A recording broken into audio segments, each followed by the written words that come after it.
Welcome to the deep dive. You guys sent in a real classic this time around, Dale Carnegie's How to Win Friends and Influence People. It sold millions and translated into who knows how many languages, which honestly, it kind of blows my mind. It really makes you think. Yeah, like how is a book from 1937 still so popular?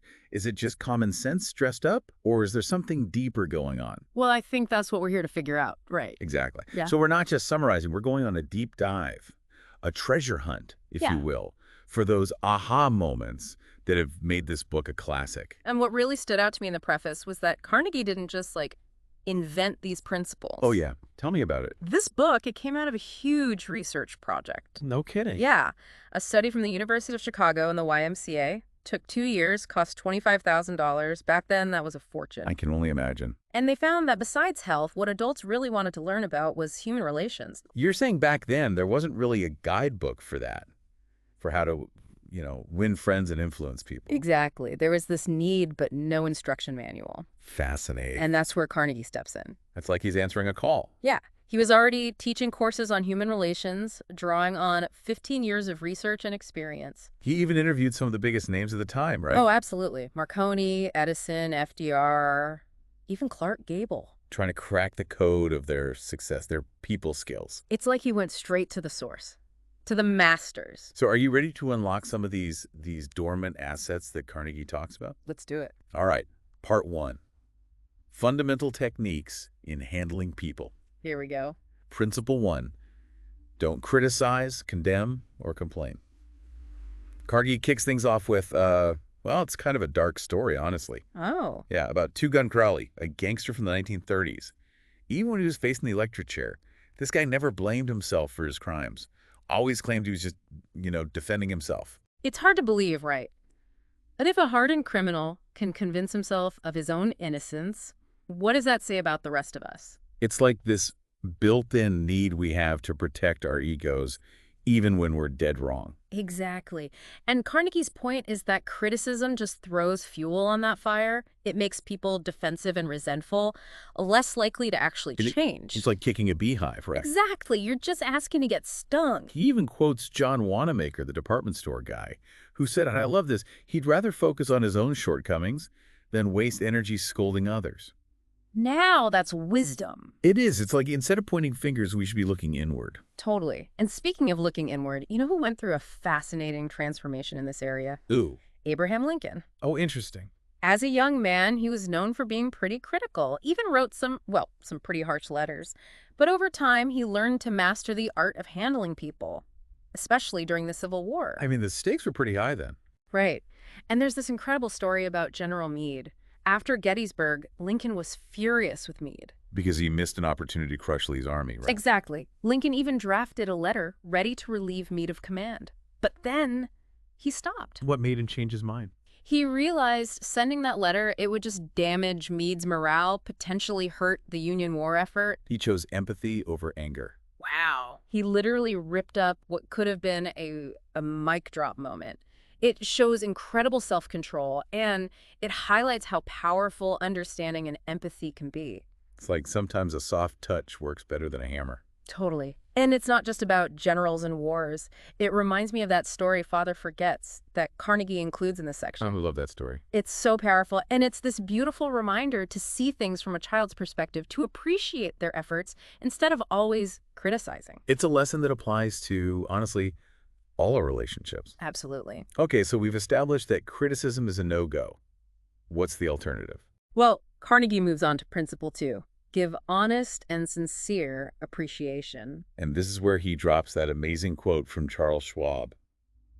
The desire to be important, he says, is the deepest urge in human nature. It's so true. It's like he unlocked this fundamental truth about all of us, that we crave validation, to feel seen and appreciated. And it's not about fake flattery. It's about genuine recognition. Remember Carnegie's Uncle Andrew? The guy who wrote thank you notes. Yeah. To family members just for being themselves. No special occasion. Nope. Just for being in his life. And it made them feel so cherished. Sometimes the simplest things have the biggest impact. So true. But Carnegie goes beyond just saying thank you, right? Right. He emphasizes seeing things from the other person's perspective. Like putting on their glasses. Exactly. He even quotes Henry Ford, who said, "If there is any one secret of success, it lies in the ability to get the other person's point of view and see things from that person's angle as well as from your own." It's so easy to get stuck in our own heads. Totally. To illustrate this, Carnegie contrasts two letters. One from an advertising agency, all about what they want, completely ignoring the reader. And the other. From a guy named Edward Vermeulen. He focused on the recipient's needs, their challenges. It's about mutual benefit, not just pushing your own agenda. And the results speak for themselves. Okay, I'm hooked. Tell me more. Well, we see this principle in action again and again. Take Barbara Anderson, who landed a banking job in Phoenix just by highlighting how her skills could help the banks. She focused on what she could offer. Or C.M. Naffel Jr., who finally figured out how to sell fuel to this chain store that had been ignoring him for years. And how'd he do it? Instead of complaining, he asked the executive for advice, showed genuine interest in his perspective, and guess what? What? The guy ended up offering to buy fuel without Naffel even bringing it up. It's like this whole me approach, flipping it to how can I help you, and it works. Wow, that's powerful. So 2 principles down, and we're seeing a pattern here. Don't criticize, appreciate instead, and walk a mile in the other person's shoes. It's not manipulation, it's genuine understanding and connection. But how do you go from understanding to actually influencing someone's behavior? That brings us to principle 3, arouse in the other person an eager want. Ooh, now we're talking. But that's a story for next time. All right, so last time we left off with 2 of Carnegie's kind of foundational principles. Ditch the criticism, right? And embrace appreciation. Right. But the big question is, how do you actually make someone want to do what you want them to do? I mean, this isn't about mind control or anything. No, not at all. It's about understanding motivation. And that's where this next principle comes in. Principle 3. All right, hit me with it. Arouse in the other person an eager want. Ooh, that sounds kind of sneaky. Not really. It's more about tapping into their desires. Carnegie actually kicks this off with a challenge we can probably all relate to. Okay, what's that? Getting kids to eat their veggies, it's like the eternal struggle. Oh, tell me about it. I've tried everything. Airplane spoons, hiding broccoli in smoothies, you name it. Right. Well, Carnegie tells the story about a dad who finally got his son to eat his veggies. How'd he do it? He appealed to his desire to be grown up, you know? You're a big boy now. You can handle this. Interesting. So no more begging or bribing, just like tapping into their desire to be more mature. Exactly. It's pretty brilliant, actually. And it reminds me of another story Carnegie shares about K.T. Dutchman. This guy got his daughter to eat breakfast by, get this, letting her make her own cereal. Oh, that's smart. Turning chores into games. I like it. Right. And these stories, they kind of highlight this big truth about us humans, you know? Lay it on me. We're all driven by self-interest. Now, hold on. That sounds a bit cynical, doesn't it? I mean, aren't we capable of, like, altruism, putting others first? Of course. But even in our most selfless acts, there's often a sense of satisfaction that we get from helping others. You're saying it makes us feel good. Exactly. Carnegie actually brings up a study done by the New York Telephone Company, analyzed thousands of conversations. Most frequently used word, I. Wow, okay. Point taken. But how does this understanding of self-interest actually help us win friends and influence people? Well, it's not about being selfish. It's about framing things in a way that benefits the other person. Instead of focusing on what you want, you highlight how they'll benefit. Right. It's about finding those win-win scenarios. Like, what's in it for me? But, in a more subtle way, less self-serving. Exactly. Carnegie actually shares how he used this principle. Oh, tell me. To get those big-name authors to speak at his writing course. He didn't just say, hey, come teach for me. What did he do? He emphasized how it would be a chance for them to share their wisdom, to inspire aspiring writers. He appealed to their desire to make a difference. Yeah. Smart. So it's like turning a simple request into an opportunity. And it worked. He got some of the biggest names in literature to sign up. That's influence. All right, I'm seeing the power of this. But how do we make sure, we're not just manipulating people? That's why sincerity is so important. It's about genuinely wanting to help others, not just using them. If you're focused on that win-win, you're not manipulating, you're collaborating. Okay, that makes sense.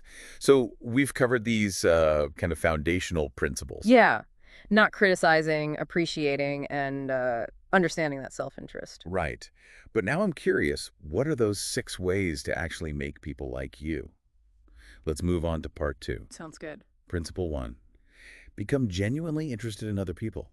Carnegie starts off with this uh, really heartwarming story Oh, I know the one. about a lonely hospital patient and this nurse who just shows her such genuine care and attention. It's powerful stuff. It is. It reminds us that even the smallest acts of kindness can make a huge difference. We all want to feel seen and heard, right? Absolutely. And taking a genuine interest in others, that's one of the most powerful ways to do that, to create that connection. It's not about the grand gestures. It's about, well, simple human connection. Like a smile. Oh, right. Right? Which brings us to principle 2. The universal language of friendliness. But Carnegie's not just saying, like, plaster on a fake grin, right? No, it's about a genuine smile, one that radiates warmth and sincerity. I love that he talks about how phone companies, they used to train their operators to smile while talking on the phone. Because it actually comes through in your voice. It's amazing, right, how much a simple smile can convey. It's true. Mm. And speaking of conveying warmth and sincerity, what's more personal than a name? Good point. Which brings us to principle 3. Remember that a person's name is to that person the sweetest and most important sound in any language. It's like you're acknowledging their individuality. I know I always feel a little, well, special when someone remembers my name. Right. Especially in a crowded room or a busy setting, it makes you feel seen. Totally. Carnegie talks about Jim Farley, this political mastermind. He claimed one of his secrets to getting FDR elected. It was his ability to remember names. Thousands of them. That's impressive. It shows how, even in politics, taking the time to remember someone's name, it makes a difference. Like you're saying, you matter. Exactly. And it's not just politicians. Carnegie tells a story about this guy, Ken Nottingham, who got better service at his company cafeteria just by using the cashier's name. Small gesture, big impact. Yeah. So no more, hey you, at the coffee shop. Got it. But honestly, sometimes I'm so focused on what I'm going to say next, I forget to actually listen. I think we've all been there. And that brings us to principle 4. Be a good listener. Encourage others to talk about themselves. But how does that, actually make people like you? Is it just because we all like to hear ourselves talk? I think it's deeper than that. When you truly listen, you're showing respect. You're saying, what you have to say is important to me. Carnegie actually tells this great story about how he ended up having this fascinating conversation with a botanist at a dinner party. Wait, just by listening? Yep. The botanist thought he was a brilliant conversationalist just because he felt heard and understood. Sometimes the best thing you can do is, well, shut up and listen. It's noted.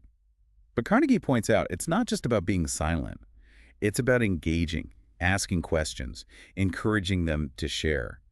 He even quotes Harvard's president, Charles W. Eliot, who said, giving someone your undivided attention, that's the most flattering thing you can do. Make them feel like they're the only person in the room. And sometimes the best way to do that is to talk about their interests, which I believe is principle 5. You got it. Talk in terms of the other person's interests. Seems pretty straightforward. Find out what they're passionate about and let them talk. Well, it's a bit more nuanced than that. It's about finding common ground, those shared interests. Carnegie uses this example of a salesman who finally landed a big order after years of effort just by talking to his customer about his hobby. So it's not just about making a sale, it's about building rapport. Exactly. And he shares another story about Edward E. Harriman. This guy went above and beyond to land a job, researched his potential employer's interests, tailored his application to show he really understood the guy. Wow, that's dedication. So you're saying it's not just about what you want, it's about showing you genuinely value the other person. Okay, we've covered being interested, smiling, remembering names, listening, and talking about their interests. What's the final key to making people like you? Principle 6. Make the other person feel important, and do it sincerely. Okay, so this goes back to that craving for validation we talked about earlier. Right. Everyone wants to feel important. But this isn't about showering them with fake compliments, right? No. It's about genuinely appreciating them for who they are. Think of that story about Chris, the shy student. Oh, yeah. The one who just blossomed after his teacher recognized his potential. Exactly. Sometimes all it takes is one person believing in us. It's like giving them permission to shine. And it's not just about kids. Carnegie tells another story about a lawyer who received a valuable gift from this elderly relative just by sincerely appreciating her possessions. The woman was lonely, craving recognition, and his interest, well, it made her feel seen. Like he gave her a gift in return. The Well, gift of feeling important. exactly. And then there's James Adamson, who scored a massive order from George Eastman, the founder of Kodak. How do you do that? By praising Eastman's office and his philanthropy work, he focused on what Eastman was passionate about. So he found the key to his heart by recognizing what was truly important to him. You got it. And to wrap this up, there's the story of Claude Murray, the restaurant owner. He kept this valuable employee by acknowledging her feelings, appreciating her work. Sometimes the best motivation is just making someone feel heard and respected. Absolutely. So we've covered a lot, but the main takeaway here is making people like you, it's not about tricks. It's about genuine human connection, being interested, being kind, making them feel valued. And if you can master these principles, you'll not only win friends, but you'll gain a deeper understanding of, well, what it means to be human. But how do you move from simply making people like you to actually getting them to see things your way? That's a great question. And that leads us to part 3, how to win people to your way of thinking. We'll be diving into Carnegie's strategies for navigating those disagreements, overcoming resistance, and ultimately persuading others to see your side of things. So stay tuned. Things are about to get really persuasive. All right, so we've laid the foundation for building those genuine connections with people. You know, ditching the criticism, appreciating others, remembering that everyone wants to feel important. Absolutely. But now let's talk about ideas. Okay. Part 3. How to win people to your way of thinking. The art of persuasion. This is where, this is where Carnegie gets into strategy. And I got it. Persuasion, sometimes it feels a little, manipulative. I get that. It can feel like you're tricking someone into agreeing with you. Right. But that's not really Carnegie's approach, is it? Not at all. He sees persuasion as this, almost like an art form, using psychology to communicate better, build consensus. So no Jedi mind tricks. Nope. But maybe some subtle Jedi mind nudges. Maybe. And he starts with a principle that might seem kind of, counterintuitive. Especially these days, where everyone's arguing about everything. Which one is that? Principle 1. The only way to get the best of an argument is to avoid it. Okay. But how can you always avoid arguments?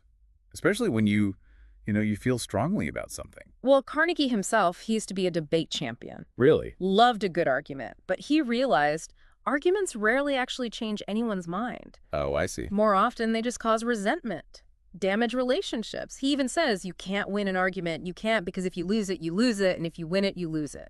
It's kind of like a paradox, isn't it? Yeah. But I think I get what he means. Like, even if you win, you might lose the person. Exactly. You might bruise their ego, make them defensive, less likely to listen to you in the future. So what's the alternative? Just bite your tongue and let people walk all over you. No. It's about finding that common ground, trying to understand their perspective. Building bridges instead of walls. Exactly. He talks about this salesman, Patrick J. O'Hare. Oh, yeah, I remember him. This guy transformed his whole career by learning to agree with potential customers. Even when they were criticizing his product, he'd find a way to acknowledge their point of view. It's like he disarmed them with his willingness to see their side. Right. A soft answer turneth away wrath. Something like that. But I know what you mean. Sometimes it's tough to bite your tongue, especially when when you're sure you're right. Tell me about it. And that's where principle 2 comes in. Show respect for the other person's opinions. Never say, you're wrong. Ooh, that's a hard one. But I get it. No one likes to be told they're wrong. It shuts down the conversation. Makes them feel like you're not even listening, that you've already made up your mind. Carnegie tells this story about how he diffused this tense situation with a tax inspector. Oh, how did he do that? By expressing admiration for his work. Instead of arguing, he focused on finding common ground, building that rapport. And it worked. The guy ended up being surprisingly helpful. Proof that a little respect can go a long way. He also talks about this car salesman who learned to handle customer complaints by acknowledging the dealership's mistakes, expressing empathy. Taking responsibility, not deflecting blame. Exactly. It shows you're on their side even if you disagree. And Carnegie quotes this passage. It's from The Mind in the Making by James Harvey Robinson, and it talks about how attached we are to our beliefs. It's tough to admit when we're wrong, even when we are. It is. So how do you navigate those egos and beliefs, without making people defensive? Yeah, that's the million-dollar question. Well, that brings us to principle 3. If you are wrong, admit it quickly and emphatically. Ooh, the power of vulnerability. Right. And there's that great story about Ben Franklin. Oh, I love this one. how he went from this argumentative hothead to a master of diplomacy. Right. He realized constantly contradicting people, well, it's a recipe for disaster. He Hmm. started using phrases like, I conceive, or it appears to me, instead of certainly or undoubtedly. So less certainty, more humility. Exactly. And people were much more open to his ideas when he wasn't coming across as a know-it-all. It's not just about admitting when you're wrong. It's about being open to learning. Right. And that open-minded approach, that kind of leads us into principle 4. Begin in a friendly way. It might seem obvious, but it's amazing how often people start conversations with negativity. Like you're picking a fight. Right. And Carnegie says that's the worst way to start, especially when you're trying to persuade someone. He uses the example of John D. Rockefeller Jr. and his approach to those striking miners. Oh, wow. Instead of demonizing them, he tried to understand their perspective. He even addressed them as fellow workers, emphasizing that shared humanity. That's pretty bold, considering they were, literally at odds with each other. It was. But that's what made him such an effective leader. He saw beyond the conflict. He found that common ground. Right. And it worked. His empathy, his willingness to listen, it helped de-escalate the situation. So remember, kill them with kindness. I'm on board with that. But sometimes kindness isn't enough. You need to steer the conversation, towards your goal. And that's where principle 5 comes in. Get the other person saying, yes, yes, immediately. Okay, so this is about building momentum, creating that sense of agreement. You got it. But how do you do that without, sounding like a broken record? It's not about just repeating yes. It's about starting with those points of agreement, even if they're small. Okay, so you're saying build towards your ultimate goal. Exactly. He tells this amazing story about a salesman, GBR. This guy lost his voice, Oh, no. but he still managed to land this huge contract. Wait, how do you do that without being able to talk? He wrote on a notepad, "Gentlemen, I have lost my voice. I am speechless." Yeah. The president of the company ended up giving the sales pitch for him. Wow. That's incredible. Talk about turning a weakness into a strength. It just goes to show sometimes the less you say, the more persuasive you can be. That's deep. Which brings us to principle 6. Let the other person do a great deal of the talking. Oh, I like this one. Right, it goes hand in hand with the last one. When you let someone talk, you show you value their opinions. Makes them feel like they're in control of the conversation, maybe more open to your ideas. Exactly. Carnegie even quotes this French philosopher, La Rochefoucauld. He said, "If you want enemies, excel your friends. But if you want friends, let your friends excel you." Wow, that's pretty insightful. It's like sometimes the best way to win someone over is to, let them shine. He tells this great story about Henrietta G. She was a placement counselor, but she really rubbed her colleagues the wrong way. Oh, no, why? She was always bragging about her accomplishment. I was so focused on proving herself, she forgot to acknowledge others. Exactly. But then she learned to listen more, talk less, and it made her much more likable, much more effective. It's a good reminder for all of us. Sometimes we need to take a step back, let others have the spotlight. Which leads us to principle 7. Let the other person feel that the idea is his or hers. Okay, this one sounds a little sneaky. Like, how do you plant an idea in their head and make them think it's their own? It's not about trickery, it's about collaboration, involving them in the decision-making process so they feel ownership. He uses the example of Mr. Schultz. This guy boosted his employees' productivity by simply asking for their input, their suggestions. So instead of just, dictating orders, he made them part of the solution. Right. Made them feel like partners, which boosted morale and probably led to some great ideas he wouldn't have thought of himself. Two heads are better than one. But sometimes you need to be a bit more strategic, especially if someone's resistant to your ideas. Right. And that's principle 8. Try honestly to see things from the other person's point of view. This is a big theme in Carnegie's work. And for good reason. It's the foundation of empathy. Without it, you're just talking at people, not with them. He tells that great story about Colonel Edward M. House, who was a close advisor to President Wilson. He was known for his influence, and he credited to his ability to really see things from Wilson's perspective. Right. He would literally spend hours walking around outside someone's office trying to imagine what it was like to be them. Wow. Talk about preparation. It's like, to know your enemy, you must become your enemy. But in a less, adversarial way. Exactly. It's about understanding, not conquering. Which brings us to principle 9. Be sympathetic to the other person's ideas and desires. Okay, this one makes me a little nervous. Sounds like it could lead to getting walked all over. I understand. But it's not about being a pushover. It's about acknowledging their feelings, showing them that you get where they're coming from. Like saying, I see you, I hear you, and I respect your perspective, even if you don't agree with it. Exactly. He tells this powerful story about a young nurse who comforts this lonely patient by sharing her own feelings of loneliness. It's a reminder that sometimes the best way to connect is through vulnerability. Absolutely. And that brings us to principle 10, appeal to the nobler motives. Ah, so we're tapping into those better angels. Right. Carnegie believed everyone wants to do the right thing, contribute to something bigger than themselves. He uses the example of John D. Rockefeller Jr., who wanted to stop paparazzi from hounding his kids. Oh, I remember this one. Instead of threats or bribes, he appealed to their sense of decency as parents. And it worked. It did. Another great example is Cyrus H.K. Curtis, the founder of the Saturday Evening Post.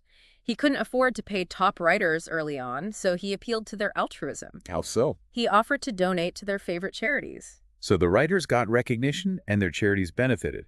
Everybody wins. Exactly. It's about finding those shared values that motivate people. Hmm. And that brings us to principle 11. Dramatize your ideas. Ooh, a little drama. I like it. So how do we do that? Inject some theatricality. Carnegie says we remember stories and experiences more than just dry facts.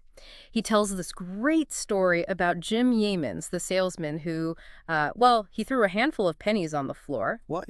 To show the cost of using outdated cash registers. Simple, but effective. Sometimes you got to show, not tell. Right. And then there's that advertising exec who convinced his client to change his cold cream formula. Okay, how do you do that? He dumped 32 jars of competing products on his desk, each with a tag highlighting its flaws. Talk about a visual aid. That definitely would get my attention. Sometimes you got to shake things up. You do. Which brings us to principle 12. Throw down a challenge. Okay, now we're talking. Carnegie was a big believer in challenging people to rise to the occasion. He talks about Charles Schwab and how he used friendly competition to get things done. And then, of course, there's Theodore Roosevelt. Teddy? He might never have become president if it weren't for, a challenge to his courage. He was about to drop out of the race for governor of New York, and then his opponent taunted him, asking, "Is the hero of San Juan Hill a coward?" Ooh, fighting words. They were, and it worked. Roosevelt stayed in the fight, and the rest is history. It's like that saying, what doesn't kill you makes you stronger. Sometimes a little adversity can bring out the best in us. All right, I'm fired up. Bring on the challenges. Well, hold on a second. Before you do that, remember principle 13. Begin with praise and honest appreciation. Wait, so before you, throw down the gauntlet, you got to butter them up. Kind of. Carnegie believed starting positive was crucial for creating, an atmosphere of receptivity. It's like you soften the blow before delivering the tough news. Exactly. He uses the example of Lincoln's letter to General Hooker. Lincoln was, he was a master of tact, even when dealing with difficult people. He praised Hooker's skills before addressing his shortcomings. It's like you catch more flies with honey than vinegar. All right, I'm ready to sweeten things up. But what about when you have to point out a mistake? How do you do that without making them defensive? That's principle 14. Call attention to people's mistakes indirectly. Ooh, subtle. So it's about, planting a seed, not hitting them over the head. Exactly. He talks about this kid, Johnny, whose algebra grade shot up. How did you do that? His parents focused on his strengths and then kind of subtly addressed his weaknesses. Instead of saying, "You're terrible at algebra," they said, "We're proud of your other grades, and we know you can do well in algebra too." It's about framing things positively, even when you're talking about areas for improvement. He gives a bunch of other examples too, from encouraging construction workers to be tidier to getting Army reservists to follow haircut regulations. It's like finding creative ways to nudge people in the right direction. Right, without making them feel attacked. But I know what you mean. Sometimes it's so tempting to just say, "You're doing this wrong." It is. But Carnegie has a strategy for that too. Oh, yeah. What's that? Principle 15. Talk about your own mistakes before criticizing the other person. The power of humility. I love it. It's tough, but I get it. It shows you're not perfect, you've been there. Takes the sting out of the criticism. He tells that story about himself. reflecting on his own blunders before criticizing his secretary. Hmm. And then there's that amazing story about Prince von Bülow and Kaiser Wilhelm II, Oh, yeah, the one where von Bülow accidentally implies the Kaiser is foolish. and then manages to smooth things over by praising him. Talk about a save. He was a master diplomat. And to bring it back down to earth, Carnegie tells that more personal story about how he helped his son quit smoking Oh, how'd he do that? by admitting his own struggles with smoking. It's like vulnerability creates connection, and that opens the door for change. Exactly. All right, so we're owning our imperfections. What's next? Let's keep going. Principle 16, ask questions instead of giving direct orders. Ooh, interesting. So it's about, like, empowering people, not just bossing them around. Right, give them a choice, even if you're kind of subtly guiding them towards the choice you want them to make. Clever. He talks about Owen D. Young, this successful businessman who was known for his leadership style. He rarely gave direct orders. Really? What did he do? He offered suggestions, asked questions. It made his employees feel valued and respected. Like they had a voice. Exactly. And there's that other story about the executive who motivated his team to complete this really challenging order. How do you do that? He didn't dictate, he collaborated. Asked questions, created this we can do it attitude. I like it. So what happens when someone does make a mistake, though? How do you address that without, crushing their spirit? It's tough, right? Our instinct is often to react with anger or disappointment. It is. And that brings us to principle 17. Let the other person save face. Protect that ego. Right. It's about preserving their dignity, even when they mess up. Carnegie talks about Charles Steinmetz, right? The brilliant engineer. Yes. The one who got removed from a leadership position at General Electric. But they handled it so well. Gave him a new title, preserved his dignity. They recognized his value, even if he wasn't the right fit for that specific role. That's a great example of how to deliver tough news with compassion. And then he contrasts that with this negative example, this supervisor who got publicly humiliated by his boss. Ouch. The guy ended up leaving the company. It's a good reminder that our words and actions have consequences. We got to be mindful of how we treat people, especially when they're feeling vulnerable. Exactly. So it's not just about being nice, it's about being strategic.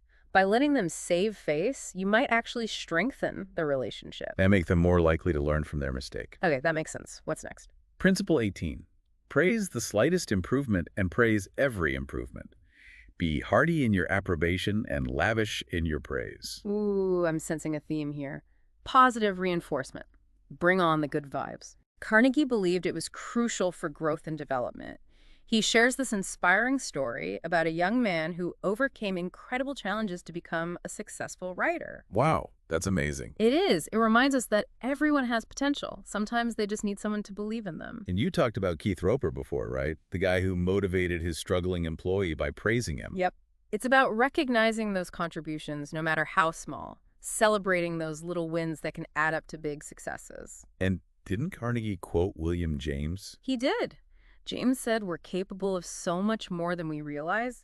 He talked about these dormant powers just waiting to be awakened. I love that. Like we all have these hidden superpowers just waiting for someone to unlock them. Right. And to illustrate that, he shares the story of Marie the dishwasher. Oh, her life was transformed just by one person expressing belief in her. It is a powerful story. It's a good reminder that words have power. They can lift people up or they can tear them down. So choose them carefully. Okay, my brain is full, but we've made it to the final principle. Hit me with it. Principle 19. Give the other person a fine reputation to live up to. This is one of the most subtle but powerful principles. It sounds almost like like a Jedi mind trick. Yeah. But tell me more.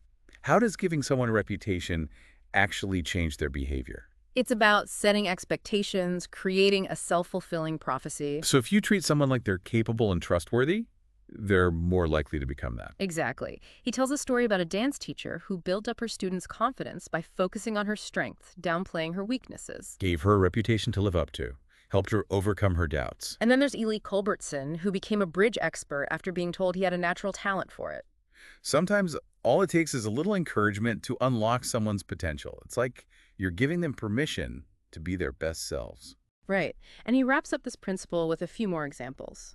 Parents encouraging their kids' interests, a salesman securing a meeting with a tough client by praising his open-mindedness. It's about creating this positive feedback loop where people feel good about themselves and strive to meet those expectations you've set. Wow, what a journey. We've covered so much ground in this deep dive. Carnegie really packed a punch with how to win friends and influence people. It's not just about techniques. It's about understanding human nature. And what's amazing is it's still so relevant today, even in the digital age. Right. Those core needs, they haven't changed. We Mhm. all crave appreciation, respect, that sense of significance. Carnegie gave us the tools to cultivate those things in ourselves and in others. He went straight to the source, interviewed all the successful people, and boiled their wisdom down to these timeless principles. And now that we've explored them together, well, I challenge you to put them into practice. In your own lives. Observe how people respond. You might be surprised by the power of a simple smile, a genuine compliment, a well-placed question. The journey of winning friends and influencing people, it's lifelong. But with Carnegie's wisdom, well, you're off to a great start. Thanks for joining us on this deep dive into how to win friends and influence people. We'll catch you next time for another adventure.